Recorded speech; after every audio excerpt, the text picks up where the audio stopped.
Writer's House at Elizabethtown College and doing great things. Man, how you doing? I'm doing great. How are So you folks? Yeah, Good, okay, thank Jesse. you. Good to spend time with you again. Yes. And I need to mention also Jesse's an outstanding poet. I heard you read some of your works at the Midtown Scholar Bookstore, and I appreciate that, man. So you're doing a lot of stuff. You also do work with Westchester University, and we'll talk about that as well, okay? But tell us about the Bowers Writers House, and what do you do? Well, Bowers Writers House at Elizabethtown College has been there for about 10 years. We're supported by a lot of wonderful, fine folks, including you all, who bring the Harrisburg Writers Group down to us. Ken and Rosalie Bowers have been our main supporters over the years, and we're so grateful to them and their family. What the Bowers Writers House does is we bring in 8 to 12 scholars and visitors to the college campus and the community every academic semester. And they run the gamut over the whole range of academic disciplines and experiences that the college offers.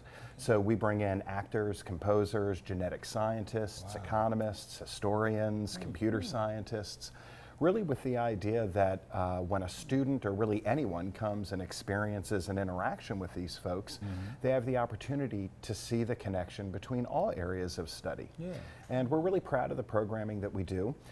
We've got some great folks that are coming in the fall, and we've had some great folks throughout the history of the center that have been there. And we're very proud of the things that we do for both the college and off-campus communities. So give us some idea who's coming up in the fall.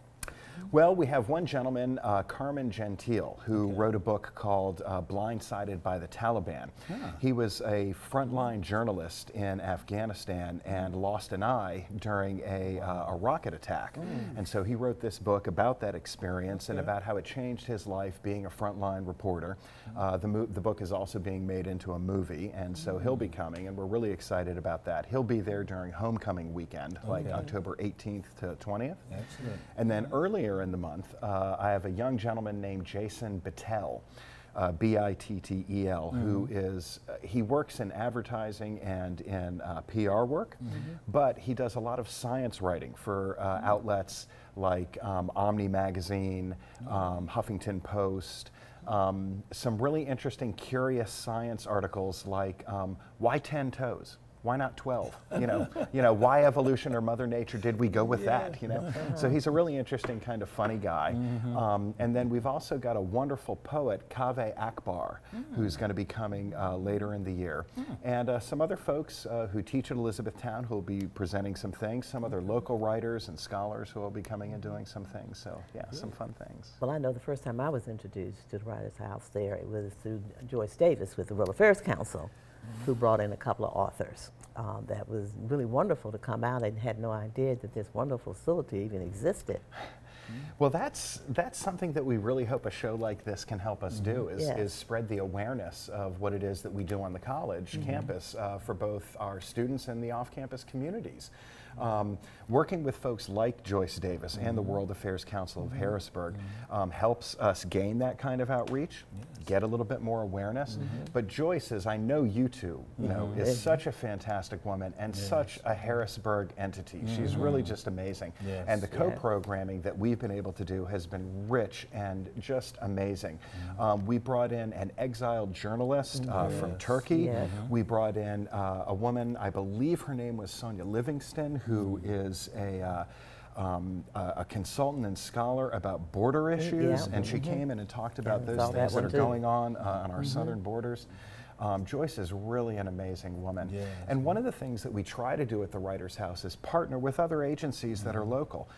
We've had some fantastic work with Alex Brubaker and the Midtown Scholar. We just brought the amazing poet Jericho Brown to the area. As some of you may know, Jericho was just recently recognized a few months ago by the New York Times as one of the most significant male African-American artists in the country. Really just an amazing guy.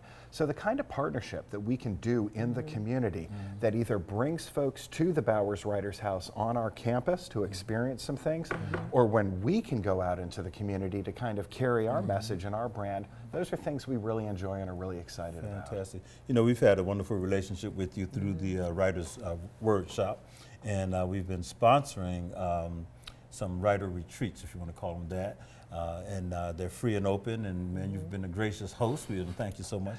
And we've enjoyed ourselves tremendously. The next one, of course, is August the 3rd, and we do them every other month. So we do them August the 3rd, then the what is it, the second Saturday of the month, I think. No, first Saturday of the month. And so it'll be the first Saturday in October. We'll be doing it again. And then the next one will be the first Saturday in December. And so it's been a tremendous, it's a wonderful house, by the way. It is. It's beautiful. You do have to find it, but once you find It is. It's for those of you who may know, it's 840 College Hill Lane, and it's right at the end of Cherry Street on a cul-de-sac. Beautiful little house out in the woods. It's a 4-bedroom, 3-bath place. And having writers groups such as yours is such a wonderful thing to have at the house.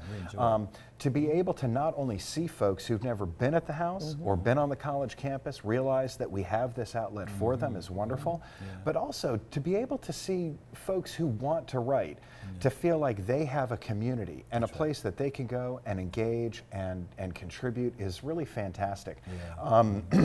It's wonderful for me to see folks fill that house with energy for a full day. I mean, you all are there at 9 in the morning and you leave at 5 at night, and it's full energy, you know, the whole day long. And so it's wonderful to be able to have you there. It's fantastic, in fact.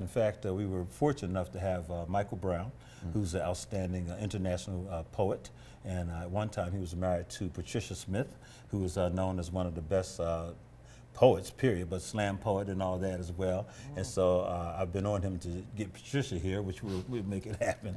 But we've had a great time. My brother, in fact, Nathan Gadsden, who is an outstanding writer, came in and joined us in the first group that we had. Back in April, I think it was, the first session, and he did a great job. And so we've just enjoyed ourselves. So anyone who's interested, you know, just contact us. You can call me at 717-608-2312. Yes. 2312. Yes. That's my number. That's your number. 717-608-2312. And the reason why I say this is because this is a free and open opportunity for you to come and enjoy this wonderful experience at the Bowers Writers House, where we do have a lot of fun writing. You know, thanks to the Bowers Writers House, we break bread together. You guys have been gracious enough to provide a lunch for us. Appreciate that. And then we actually read, you know, our works to one another. And by the way, age is not a factor. We decided not to ask children to be there because we don't want, you know, people to be babysitting and, you know, that kind of thing. However, we've had some young people who are serious writers who have joined us. So one young man by the name of Tef No Uncherio, I know I'm saying it wrong, but No Uncherio. His mother is Wendy, who's one of the best writers I've ever encountered as far as just vivid imagery that she has. But Tef is only 14 years old. He's been skipped in school, so he's an 11th grader. But what a great writer he is. And so we also have another young lady by the name of London, first name.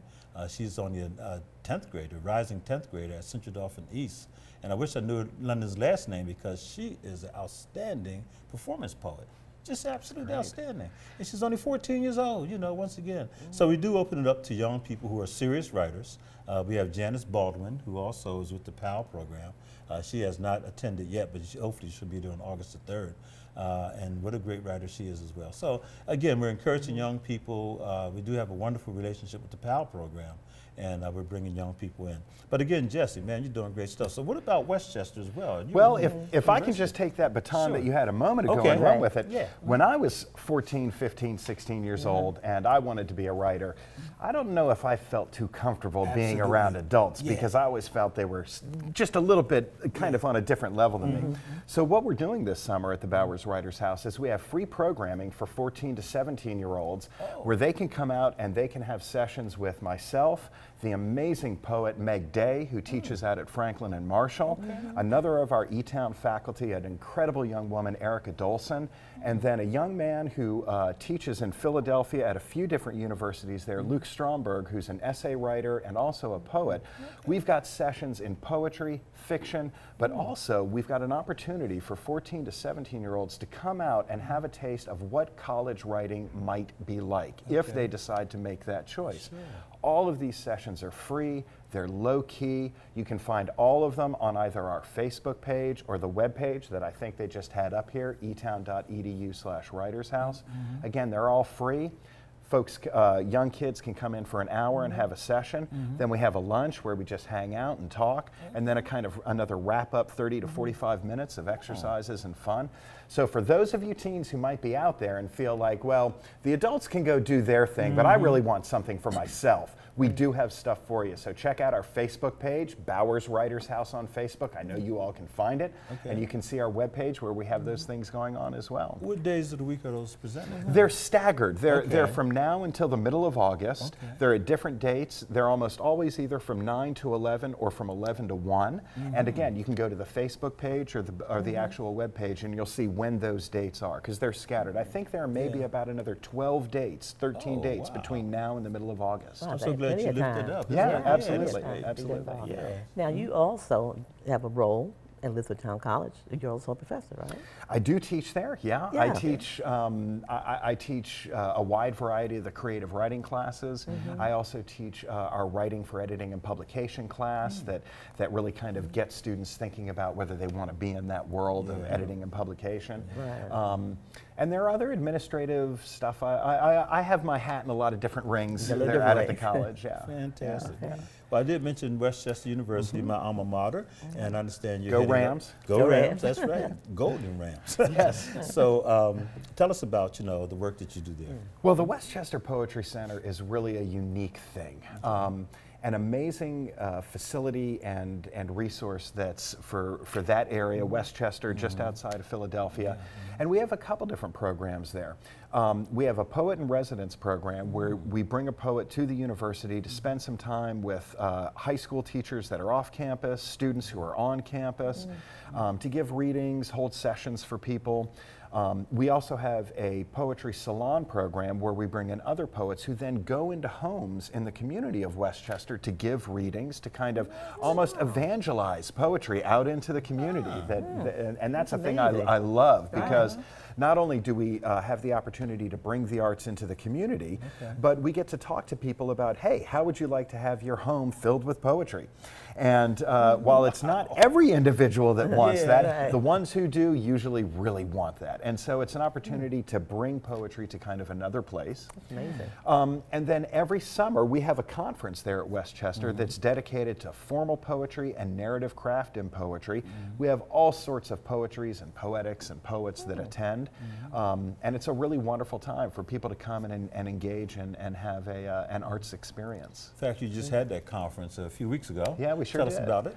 Well, it was wonderful, and one of the things that I also look for in this area, we were talking about the work that I've done with Joyce Davis and then with Midtown Scholar.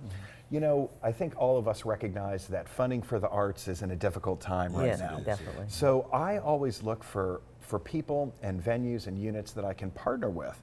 So we had the wonderful experience, as I said, to bring Jericho Brown to the Midtown Scholar, but because he had the opportunity to then come to this area and also be part of the Westchester Poetry Conference, working with Westchester University, Elizabethtown College, and then the Midtown Scholar, we all partnered together to bring Jericho to this area, whereas individually we just might not have had the resources to do that. That makes So sense. he was a wonderful presence at that conference. Other poets, David Yezzi, Jane Satterfield, Ned Balbo, really just some fantastic folks that came out and contributed to about just under 100 people that came to the conference.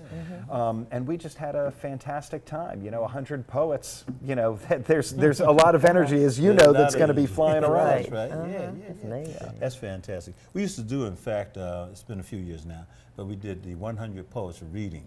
And I want to talk to you about that one day. We just had a full day of 100 poets coming together, everybody reading, getting their time, They had a very successful one in Philadelphia. I know we did it here in Harrisburg. So let's make it happen again, Absolutely. But I like the ideas you have, man, the poetry in the house. Yeah. I like that. Yeah. And it's interesting because with us seeing things like micro breweries that are out there, micro coffee stores, micro restaurants, there's been this phenomenon of of bands and musicians, like even having micro concerts in people's homes. And so this is kind of an extension of that and a way to bring arts into the community. I like that idea. And you know, there may be people who feel that poetry is intimidating or it's not for them, so to speak. So bringing it into somebody's house is a way to make it even warmer and even more accessible. So you know, there's that divide really between poetry, and as you said, your conference is more the formal poetry. And then there's, of course, the slam poets. We call it the spoken word, you know. So how do you deal with that when it comes to your conference building? I mean, do you ever reach out to the slam poets of the world and, you know? Well, one of the things that I also do, I'm one of the judges for the Philly Slam League Championship. Now, if you folks don't know Matthew Kay in Philadelphia, who runs the Philly Slam League, you have got to get to know him and these high school students who have created an incredibly energetic force in that area. About every month, he has anywhere between 300 and 330 high school students coming out to just drench themselves in poetry. Now, you know, there are all sorts of differences between, you know, slam poetry and formal poetry, free verse. For me, in terms of building that conference or the folks that I bring into poetry to share with people, it's all love and it's all poetry. And I don't think that one poetry has anything over another. They're just different styles and kinds and enjoyments. And I think that when poets are able to get together and say, oh, well, you're doing that, that's interesting, you know, and let's talk about that. For what I call it, it's the Reese's peanut butter effect. You remember those old commercials from the 70s, you know, where my chocolate's in your peanut butter, your peanut butter's in my chocolate. Oh, it's wonderful, you know.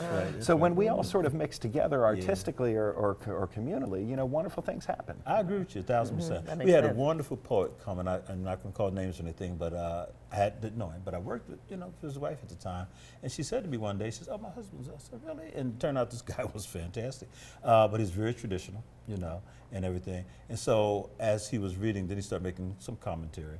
And one of the things he started saying was basically like, well, this new stuff, this spoken word stuff, that's kind of, you know, and people start taking offense to it, yeah. And I thought, man, just do your thing because you were so good. You had this in the palm of your hand. But the commentary, but it was funny. But anyhow, I did notice that there is sometimes that tug and pull between. Sure. You know, yeah. So, well, I mean, it's like anything else. You know, if you put, you know, 2 Steelers fans and 2 Ravens fans and 2 Eagles fans all in the same room, there's going to be some tension, even though everybody loves football. That's right. You know? Yeah, right. And the Eagles win. But anyhow, so. Well, now everybody should know I am a Steelers fan, you know, black and gold all the way. All the way out the door. But anyhow. But man, you're doing great work, though. You're doing great work. Well, so are you folks. Hey, I appreciate you, man. And the thing that I laugh all the time is why did it take me so long to get to you? Yeah, because you made the offer so many times. Yeah, that's it. Yep. But we did hook up. Yeah, we did hook up. And so I do want to mention one more time that you know, the retreats that we have is free and open. The one thing I also like about the Writers Workshop, we've been around for over 42 years now. And what Bowers represents is that it's a multicultural, intergenerational place to come and find your voice. I think it just does fantastic work. And one of the things we've done in the past is we've celebrated, you know, Women's History Month, Black History Month, you know, just name it, Poetry Month. It goes on down the line. So we had those special theme things. But the other thing we're trying to get into now more too, Jess, and hopefully you can help us with this, is storytelling.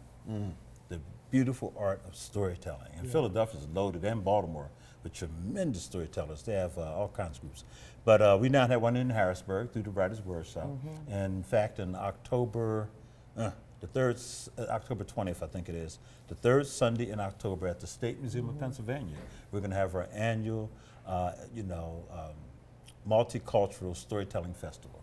That's great. So we want to bring that to the Bowers Writers House. Yeah. And you know, it's interesting, very quickly you were talking about slam poetry, and a lot of people see that as kind of the world of the young. Yeah. And I think it's so important that people recognize, you know, you said storytelling. Well, slam poetry is an opportunity for young people to tell their story. Absolutely. So we have to honor that, and we have to bring that forward, not push it back. We have to, if we want to care about the arts and we want to care about poetry and we want to find a way to make it known to young people and have them recognize, look, this is your landscape too, then bring those slam poets in, bring those voices in. Absolutely. Absolutely. Yeah. One of the things that Pat has developed is the Life Esteem Holistic Health and Wellness Center. And so we're trying to figure out ways to bring, the beautiful art of poetry and storytelling into the Health and Wellness Center, because it does fit hand in hand. It Sure most does. definitely. Yeah. Yeah, so, and you have something coming up with the 8 Dimensions of Wellness, right? Yeah, we actually are going to be starting in September the certified wellness health coaches that are going to be addressing the 8 dimensions of wellness through SAMHSA, which is the Substance Abuse Mental Health Association, great. and how all these dimensions are so critical and important for people to have balance in their lives and to be able to move forth and have expressions that could, in fact, through emotional and mental health. Poetry really falls well in that. It also falls well into intellectual dimension and how they can be creative and use that spoken word or the other forms of poetry and really expressing and finding their voice and just balance in their lives spiritually. What that can be and look like for them through these dimensions. And so we will be having more information coming out to really encourage folks to get involved in the 8 Dimensions of Wellness Training Institute. That's great. And the Yes. relationship between healing and trauma and the Yes. arts and poetry is so Exactly. strong. That's fantastic. Yes. That's why, and I think the Bowers Writers House would be a wonderful setting, because it's not just an indoor event. You got all that land around outside. It's Yeah. beautiful, That's too. beautiful. Yeah, Absolutely. we're very close. We're about 80 yards off the Elizabethtown College campus. It's a beautiful little quiet, warm place. And we'd love to hold that retreat there. That'd Yeah. be fantastic. Yes. Yeah. That's why I brought it up, because I think it would just be a perfect fit. Absolutely. And the other thing about the house is you can park on campus, but you can walk right through that little path and come Yep. right over to it as well, right? You bet. You Yeah. can park on campus, and we've got signs that say walking path to Bowers, and you can take the little walk, as I say, the walk through the woods. Walk through Yep. the woods. But it's good stuff. And so, again, the house has been there 10 years? Uh-huh. Okay. All right. And the family is still, supporting it and this kind of thing, or they, okay. Well, not only have Ken and Rosalie Bowers been incredibly supportive of the Bowers Writers House, but as many communities may know, in, I believe, November of this fall, Elizabethtown College will hold the ribbon cutting on the Bowers Wellness Center, which is at Elizabethtown College. So the Bowers are alums of the college. They've been longtime supporters of so many different qualities and aspects that the college has created, and they have supported and endowed this wellness center. They have supported this house.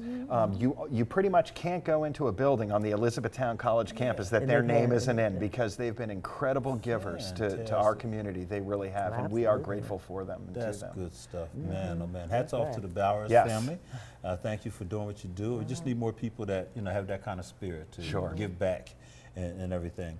And so, what are the hours at the Bowers? Are there set hours, or just simply events that happen at the Bowers? Basically, what we do is we're just open for our events. Okay. And this fall, we're probably going to hold some open hours. And those will probably be in the middle of the week, like about from 1 to 4 in the afternoon. We've got board games at the house. We've got snacks, coffee. As you said, it's a beautiful place.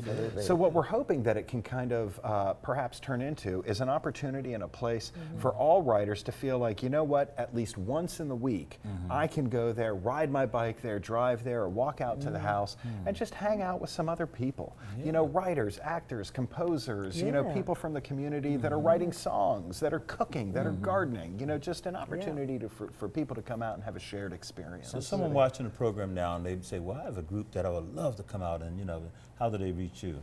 Well, you can email me at watersj@etown.edu, or the Writers House itself, writershouse@etown.edu, and let me know what you have in mind, and we'll absolutely work it out. We absolutely will. Fantastic, fantastic. And back to the Westchester University's Poetry Center, how does that operate in terms of, I know there's events that you have. We essentially have a web page presence. Okay. Westchester University Poetry Center. You can Google that and it'll take you right to our page where you'll find all of the events that we have and the folks that we've got that will be coming this fall. Haven't put anything down in ink yet in terms of who will be coming, but we do have some wonderful folks in mind that we're lining up. And if they just go to that website, they'll see all the programming that we've got going on out there. A lot of universities publish anthologies or some kind of book of poetry, whatever kind of thing. Do you guys do it at either site, Westchester or Elizabethtown? Well, one of the things that I'd love for folks to know about at Westchester are two really incredible award series. Okay. The Donald Justice Prize and the Iris N. Spencer Awards. Both of those are gifted by the Spencer family, by Kyle and Keen Spencer, and by their incredible mother, who unfortunately just passed 2 months ago, Iris N. Spencer, who have endowed that center liberally to make these two prize offerings to our communities available. The Iris N. Spencer Prize is a field of prizes for undergraduate students. There's a haiku prize, there's a Spanish translation prize, there are all sorts of prizes. To enter is free, and there's up to $1,500 worth of prize money for undergraduate students, and it's all free to enter. And you can be from any college, from HAC, from UCLA, from NYU, from Millersville. So please, submit to these prizes, and you can find them again all at the Westchester website. The Donald Justice Prize is a first book prize for poets who are mainly writing informal poetry. It's a nationally recognized prize that comes with a $1,000 prize and publication by Autumn House Press, which, as you may know, is one of the most outstanding independent presses in the nation out of the University of Pittsburgh. So these are some prize series that we have going. And again, we're just grateful to the Spencer family for endowing those and for enabling us to have those prize series. And especially that Iris N. Spencer Awards. For those of you who are out there who are undergraduate college students, or if you have undergraduate college students in your family, push them to that webpage, because it's an opportunity. We have students who win those prizes who are biology students, who are marketing students, who are chemistry students, but who love poetry and have submitted their work. And again, there's up to $1,500 in prizes, and it's free to submit. So, I would really push folks, go to that webpage for Westchester and find those things out. Jesse, you mentioned the word trauma a little while back in the conversation, and poet therapy is huge. And so one of the things I'd love to do is talk to you one day about doing some sessions there around poetry as therapy, and how writing can be used in a very therapeutic way, and start doing some more work in that too. Yeah, and for you and your audience who may know this, everybody knows Maya Angelou. And what many people may not know is because of her own trauma, she didn't speak a word until she was about 9 or 10 years old. That's right. And poetry came into her life through a woman teacher that she had who empowered her and made her life different. And so poetry, whoa, I'm tearing up the table here. So poetry can be that thing that absolutely addresses trauma. Fantastic, yeah. We're doing a lot. We have done a lot of work through the Life Esteem Center in that regard. Need to do more of it, but I'm so glad you lifted up. There's so many possibilities with the Bowers Writers House, man. I'm hearing more and more here. Yeah. So hopefully, folks, will begin to discover it more. I know that you have, some great connections and stuff, but we could always use more folks. But anyhow, we run out of time, man. Thank you so much, Jesse. Well, thank great you both information. so much. Yes, indeed. Again, best success to you. I look forward to seeing you on August the 3rd. You bet, absolutely. Yes, I'll we be will there. be there. Hopefully you'll join us as well. It's the Nathaniel Gasson's Writers Workshop, and we are joining in with the Bowers Writers House at Elizabethtown College. Fantastic place to come. Give me a call, 717-608-2312, and we'll get you connected. Thank you, Jesse Waters, and thank you for watching this program. See you next time on Life Esteem. Goodbye. Good stuff.